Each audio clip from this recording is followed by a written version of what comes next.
One day news came to David that the Philistines were in Keilah stealing grain from the threshing floors. David asked the Lord, "Should I go and attack them?" "Yes, go and save Keilah," the Lord told him. But David's men said, "We are afraid even here in Judah.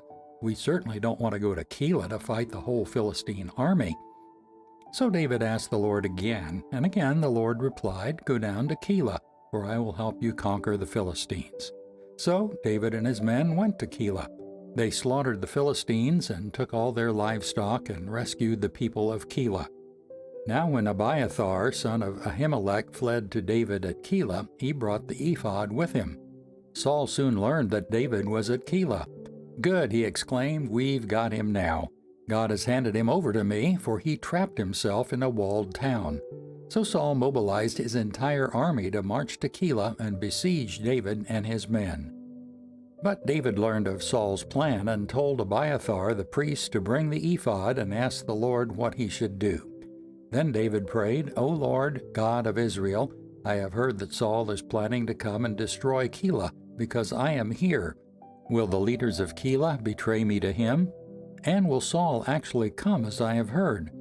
O Lord God of Israel, please tell me." And the Lord said, "He will come." Again David asked, "Will the leaders of Keilah betray me and my men to Saul?" And the Lord replied, "Yes, they will betray you."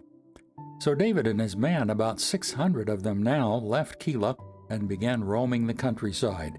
Word soon reached Saul that David had escaped, so he didn't go to Keilah after all. David now stayed in the strongholds of the wilderness and in the hill country of Ziph. Saul hunted him day after day, but God didn't let Saul find him. One day near Horesh, David received the news that Saul was on his way to Ziph to search for him and to kill him. Jonathan went to find David and encouraged him to stay strong in his faith in God. "Don't be afraid," Jonathan reassured him. "My father will never find you. You are going to be the king of Israel, and I will be next to you, as my father Saul is well aware." So the two of them renewed their solemn pact before the Lord. Then Jonathan returned home while David stayed at Horesh. But now the men of Ziph went to Saul in Gibeah and betrayed David to them. "We know where David is hiding," they said. "He is in the strongholds of Horesh in the hill country of Hachilah, which is in the southern part of Jeshimon. Come down whenever you're ready, O king, and we will catch him and hand him over to you." "The Lord bless you," Saul said. "At last someone is concerned about me. Go and check again to be sure of where he is staying and who has seen him there, for I know that he is very crafty.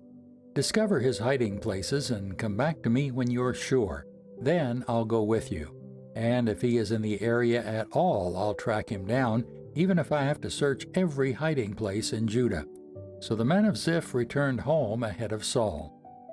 Meanwhile, David and his men had moved into the wilderness of Maon in the Arabah valley south of Jeshimon. When David heard that Saul and his men were searching for him, he went even farther into the wilderness to the great rock, and he remained there in the wilderness of Maon. But Saul kept after him in the wilderness. Saul and David were now on opposite sides of a mountain. Just as Saul and his men began to close in on David and his men, an urgent message reached Saul that the Philistines were raiding Israel again.